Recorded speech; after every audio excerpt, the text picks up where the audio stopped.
Hello, drunk dudes and dolls and drunk sports pod turds. IndyCar Tim here with the Drunk Sports Podcast and with the Blitzcast, a brand new Dallas Cowboys podcast to be heard on DallasCowboys.com starting next week. I wanted to touch a little bit on the Byron Jones debate. We've got two camps here. One, let him go. He's ridiculous. No interceptions. He's terrible. And another camp that says he's really good despite the lack of turnovers that he's garnished in his time here. And, where do you stand? I'd kind of like to know.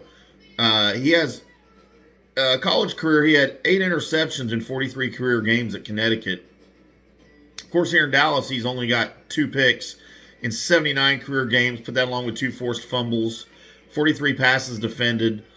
The rumblings are on the free agent market. He's going to demand $15 million a year as the number one free agent target in the NFL. I don't understand that. I'm not necessarily disputing it or denying it, but I don't understand it. When you put him up against other safeties, other secondary free agents this year, I don't have names in front of me, but just generally speaking, to me, the safety position demands turnovers. So I'm kind of on the fence about this. Due to the lack of turnovers, I kind of don't get it. But at the same time, is that due to the way he was coached the last 4 years? Was he being coached to not turn his head around? Is that what Chris Richard demanded of him? Don't turn your head around. Keep your eyes on the receiver so you don't lose him. I mean, obviously he's doing something right because he's going to demand $15 million a year on the free agent market. So, to me, it boils down to what do you have to give up if you want to keep him? Do you want to keep Dak Prescott or do you want to keep Byron Jones? If you're in the camp to pay Dak, then Byron's probably going to be the odd man out if you want Dak and Amari.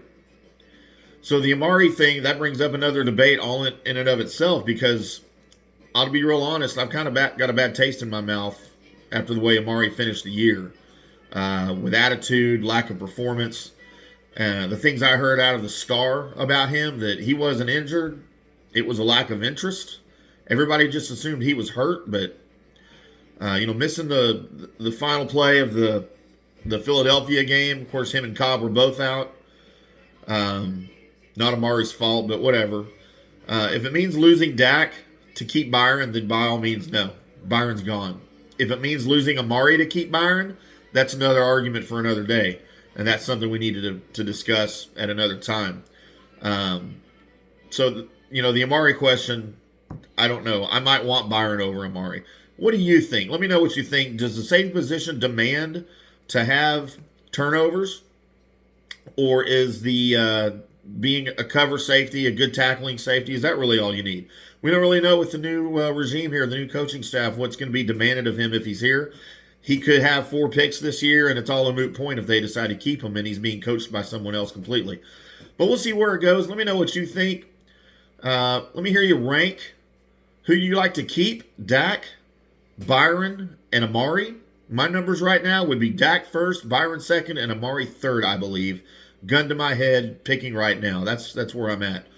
Let me know what you think. IndyCar Tim here, Drunk Sports Podcast.